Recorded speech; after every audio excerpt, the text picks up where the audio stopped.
देखते रहो बस। 5/3 में 5/3 में क्या जोड़े कि योग 5/4 हो जाए? क्या जोड़े? ध्यान से देखो हम क्या जोड़ते हैं।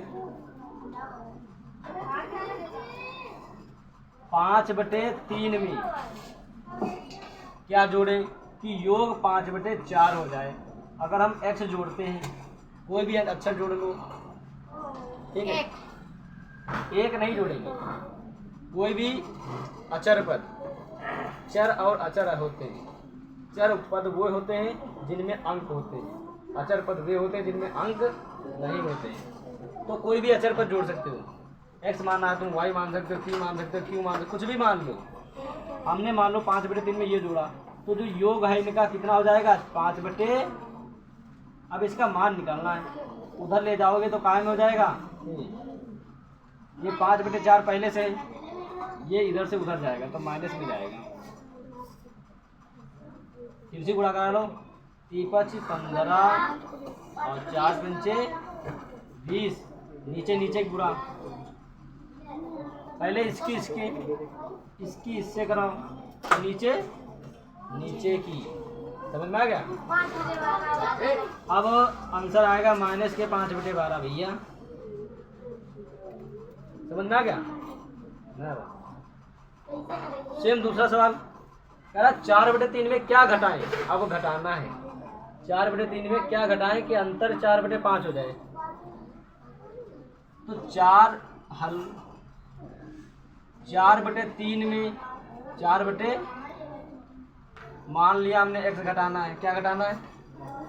अगर इसमें से ये घटा दिया तो जो अंतर निकल के आएगा वो 4/5 होना चाहिए। हमने मान लिया कि इसको इसमें से घटाएंगे तो 4/5 आएगा। अब बस इसका मान निकाल लो, आंसर आ जाएगा। माइनस का x बराबर 4/5, 4/5। ये 4/3 इधर प्लस में, इसका निशान आगे, उधर काय में जाएगा? माइनस में।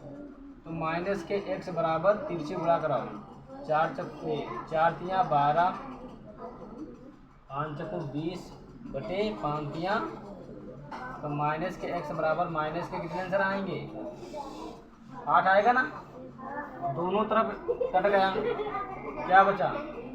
x बराबर 8/, ये आपका आंसर हो गया। तो इसी प्रकार चाहे घटाया जाए या जोड़ा जाए या गुणा किया जाए या भाग किया जाए, आंसर इस प्रकार से निकालेंगे। ध्यान से बोर्ड पर देखना, रिद्धि शांत रहो।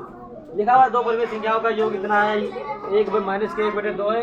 यदि एक संख्या -8/19 है तो दूसरी संख्या ज्ञात कीजिए। माना, क्या मानना है? माना पहली परिमेय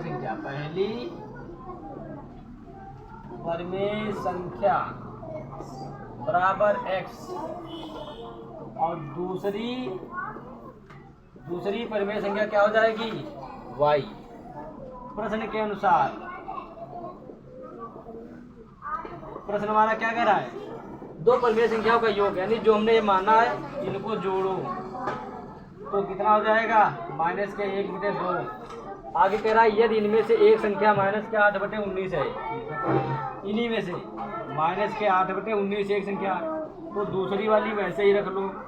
ये हमें निकालना है, तो ये जब इधर ले जाएंगे तब प्लस में चली जाएगी। देखो ये इधर से उधर जाएगा, माइनस प्लस में, प्लस माइनस में जाता है। अब क्या करना? हर बराबर करो, तीसरी गुणा करा दो, 19 एक कम 19 और 18 दूनी 8 दूनी 16 और बचे 19 दूनी 38। जब इसमें से घटाओगे आंसर निकल के आ जाएगा। फट से कितना निकलेगा?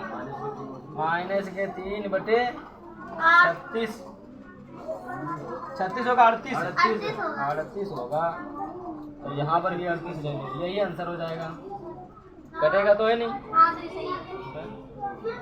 आ गया समझ में? ऐसे लगाया करो। और नैन्सी सही से लगाओ सवाल।